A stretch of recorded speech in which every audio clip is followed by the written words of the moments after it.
দিয়েছি বরবটি, বেগুন আর আলু দিয়ে, শিং মাছ দিয়ে, টমেটো। তো এই তো ছিল।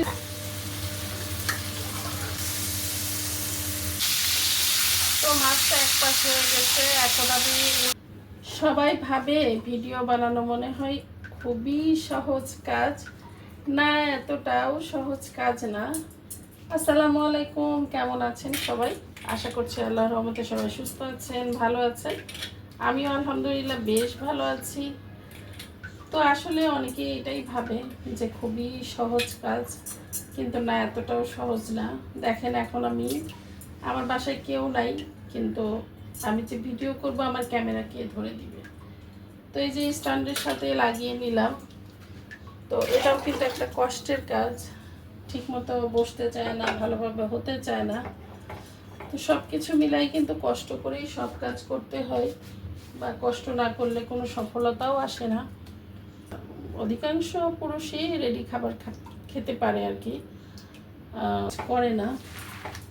সেটা অনেকেই মূল্যায়ন করে, অনেকেই করে না, বিষয়টা এরকম। তো যাই হোক, এখন আবার অন্য কথাতে আসি। এতক্ষণ একটু দুঃখের কথা বললাম আর কি। অনেকে বুঝতে চায় না বিষয়টা, বলে এদের আজাইদের কোনো কাজ নাই, শুধু ভিডিও দেয় বা আজাইদের ভিডিও করে। বিষয়টা এরকম না, আমরাও কিন্তু একটা, এটা জব। একটু একটু এখানে সুন্দর করে তারপরে পানি দিয়ে একটা সুন্দর কমেন্ট করে ফেলবেন। তো আমার তরকারিটা কিন্তু বলক চলে এসেছে। এই যে চচ্চড়ি তরকারিটা না, হাতে মাখা তরকারিটা, এইভাবে যখন বলক আসে ঠিক তখন একটু উল্টে পাল্টে দেওয়া যায়, পরে কিন্তু আর নাড়া সম্ভব হয় না। বসিয়ে দিলাম, দুই চুলায় বসিয়ে দিলাম।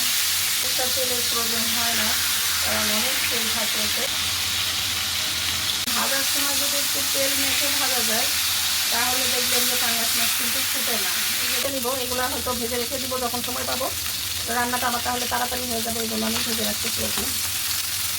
এই যে শিং মাছটা একটু হালকা করে ভাজা দিলে আসলে ভালো লাগে, অনেক বেশি কড়া করে আমি ভাজি না, একটু হালকা। আবার পাঙ্গাস মাছটাও ভুনা করে ফেলবো। তো তেল উঠে আসছে, এখন কিন্তু মাছ দিয়ে দেবো।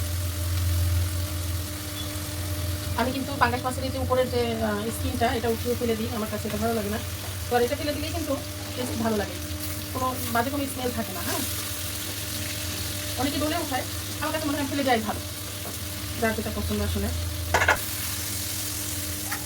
কিছু টমেটো। তো এই যে এখানে বসিয়ে দিয়েছি বরবটি, বেগুন আর আলু দিয়ে, শিং মাছ দিয়ে, টমেটো দিয়ে এখানে বসিয়ে দিলাম। তো এটার ক্যামেরায় নিতে পারিনি।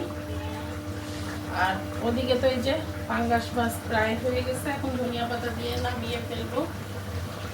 তো এই তো ছিল আজকে আমার ছোটোখাটো একটা ব্লগস।